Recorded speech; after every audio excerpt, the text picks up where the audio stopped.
I'm absolutely buzzed with both of them. I think I was, we've on this show we've talked long and hard for so long now about these two plus Pathum getting a shot. I'm a bit surprised Pathum hasn't found his way in. I think at this point, I think it's fair to say he's the best cricketer in the world who's not either in the PSL or the IPL or off playing international cricket at the moment.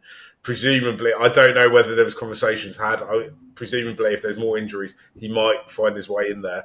I think it's great testament, though, to the work these two have done on themselves as players the last few years, because we've seen, Kusal was, part of that kind of gang of three from who got that ban after the Durham exploits in Durham way back in 2021.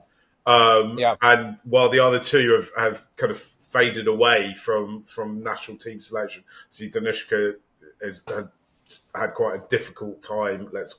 Let's say, and Dick Weller has been kind of quite generally considered quite out of form, and not two of them have been out of national selection. Crystal has kind of come back from that and really become a world class performer for Sri Lanka, right? And also becoming fairly consistent. When you could, getting selected by the Titans, you contrast them to Josh Butler, and obviously Josh is somebody who's got an incredible ability to score runs in T20 cricket. But I just feel like maybe over the last 2 or 3 years, you might feel, especially with Josh's difficulties as captain of the England white ball side, you might feel that Kusal might be a little bit more consistent in terms of getting to those 20s and 30s than maybe Josh has been. I don't know whether you think that's a contentious thing to say or not, Nick. I would say in the context of this IPL, that's really contentious, Yes. Marky, because I think Josh Butler's been just about the most consistent. No, but obviously Kusal doesn't have an IPL record, right? Kusal But in doesn't have terms an of IPL record, and he's done well in the PSL, albeit batting a bit further down the order.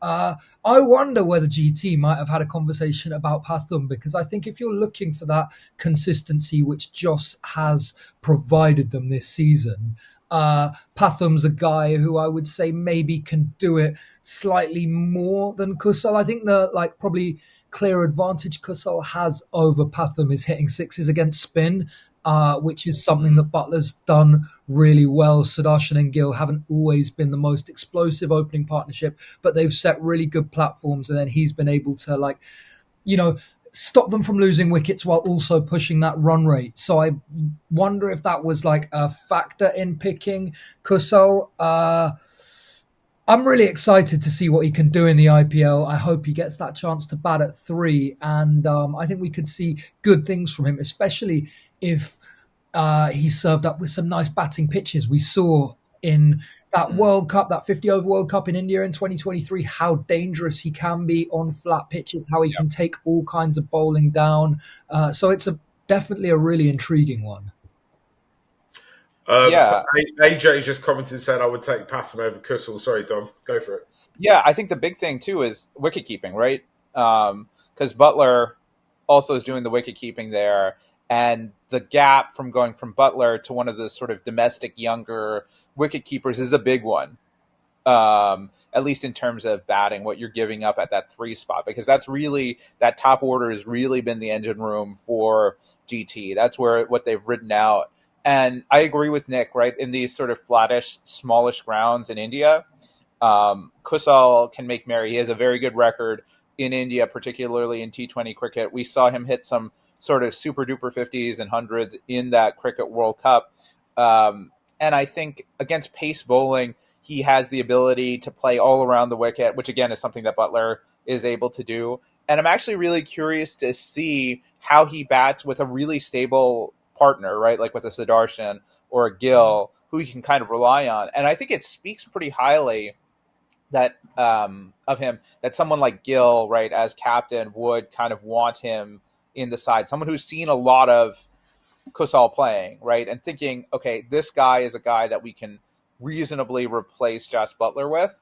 I think both Charith and Kusal benefit versus Pathum from, really 2 things, right? Like they have another trade, right? So Kusal can keep wicket, and Charith can bowl a few overs, right? The other thing is, I think Pathum has massively improved his sixth inning, but he's not as natural of a six hitter as either Kusal or Charith. And I think you can with Potham, he's a bit more predictable. You know what shots he's going to play to try to score big runs. I think the range that Kusal and Charith have is a little bit more diverse.